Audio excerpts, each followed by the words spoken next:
அனைவருக்குமே வணக்கம். சற்று முன் கிடைத்திருக்கக்கூடிய ஒரு மிக மிக முக்கியமான செய்தி ஒன்று வெளியாகியுள்ளது.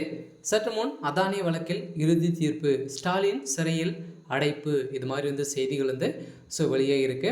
இதை பற்றி தான் இந்த வீடியோவில் நாம் முழுமையாக பார்க்க போகிறோம். அதுக்கு முன்னாடி நம்ம சேனலுக்கு இப்போ தான் நீங்கள் முதல் முறையாக வந்திருக்கீங்க அப்படின்னா மறக்காமல் நம்மளுடைய சேனல் சப்ஸ்கிரைப் பண்ணி சப்போர்ட் பண்ணுங்கள். வாங்க வீடியோக்குள்ளே போகலாம். பார்த்தீங்கன்னா இப்போ சமீப காலமாகவே பார்த்தீங்கன்னா ஒரு வார காலமாகவே அதானி அவர்கள் பார்த்தீங்கன்னா ஊழல் செஞ்சுருக்காரு அப்படின்ற மாதிரி பார்த்தீங்கன்னா அமெரிக்காவுடைய அரசு இவர் மீது பார்த்தீங்கன்னா குற்றச்சாட்டுகள் வைத்து வருகிற நிலையில் இப்போ பார்த்தீங்கன்னா இந்திய அரசு என்ன பண்ணும் அப்படின்றது தான் எல்லாருக்குமே ஒரு பெரிய கேள்விக்குறியாக இருக்கும் நிலையில் தான் இப்போ பார்த்தீங்கன்னா இந்த தீர்ப்பின் அடிப்படையில் இப்போ அதானி வழக்கில் விசாரணைகள் ஈடுபட்டிருந்த நிலையில் அதானி அவர்கள் கொடுத்த வாக்குமூலத்தால் முதல்வர் ஸ்டாலின் அவர்கள் பார்த்தீங்கன்னா சிறையில் அடைக்கப்பட்ட சம்பவம் பெரும் அதிர்ச்சியை சொல்லிச்சிருக்கு. இருந்தாலும் எதனால் சில ஸ்டாலின் அவர்களை பார்த்திங்கன்னா சிறையில் அடைக்கப்பட்டிருக்காங்க அப்படின்னா இதில் பார்த்திங்கன்னா அதானியுடைய குடும்பத்துக்கு பின்னிருந்து இயங்கக்கூடிய திமுகவுடைய கோபாலபுரத்தினுடைய குடும்பம் தான் பார்த்திங்கன்னா இருக்குது. இருந்தாலும் பார்ட்னர்ஷிப் போட்டு தான் பார்த்திங்கன்னா அமெரிக்காவில் இருக்கக்கூடிய நிறுவனங்களில் நிறைய நிறுவனங்கள் ஒப்பந்தங்களை வைத்து நிறைய டாலர்களை குவித்து வரும் திமுகவுடைய அரசு பார்த்திங்கன்னா இப்போ அதானியால் மோசமாக சிக்கியிருக்காங்க. இதன் அடிப்படையில் தான் ஏற்கனவே பார்த்திங்கன்னா முதல்வர் ஸ்டாலின் அவர்கள் அமெரிக்கா சென்றிருந்தார் இல்லையா. இவருடைய சொந்த விஷயத்துக்காக மட்டுமே தான் அவர் சென்றிருந்தார்.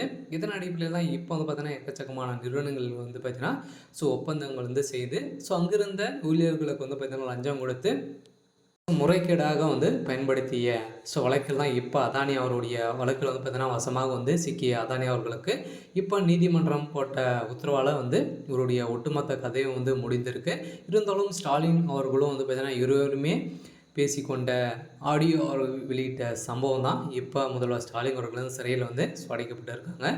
இருந்தாலும் இதிலும் உதயநிதி ஸ்டாலின் அவர்களுக்கும் தொடர்புகள் இருக்கலாம். இதிலிருந்து அமெரிக்க டாலர் குவிக்கப்பட்ட பணங்கள் அனைத்துமே பார்த்திங்கன்னா எங்கே இருக்குது அப்படின்ற மாதிரி இப்போ சிபிஐ களத்தில் இறங்கி சம்பவத்தினால உதயநிதியுடைய கதை அவருடைய வீடுகளில் பார்த்திங்கன்னா ரைடுகள் நடந்து அவருடைய ரகசிய அறையில் சிக்கப்பட்ட சம்பவம் தான் இப்போ தமிழகத்தில் பார்த்திங்கன்னா பேசும் பொருளாக மாறி இருக்குது. இருந்தாலும் திமுகவில் சமீப காலமாகவே ஒரு மிகப்பெரிய பிரச்சனைகள் சிக்கி வரும் நிலையில் இப்போ பார்த்திங்கன்னா யாருமே ஆட்டக்கூடியாத அளவிற்கு இப்போ அதானுடைய குடும்பம் தமிழகத்துடைய அதானியுடைய குடும்பமும் பார்த்திங்கன்னா இப்போ சிக்கியிருக்க நிலையில் தான் திமுகவுடைய தலைமையகத்துக்கு பெரும் அதிர்ச்சியை அளிச்சிருக்கு. இருந்தாலும் திமுகவுடைய தலைமையகத்தை பார்த்திங்கன்னா இப்போ நிறைய கூட்டணிகள் உடைந்திருந்தாலும் திமுகவுடைய ஆட்சி ஒட்டுமொத்தமாக கதையை முடியக்கூடிய அளவுக்கு தான் இப்போ நடந்திருக்கு. இருந்தாலும் கூடிய விரைவில் பார்த்திங்கன்னா என்ன நடக்கும் அப்படின்றத வெயிட் பண்ணி பார்க்கலாம்.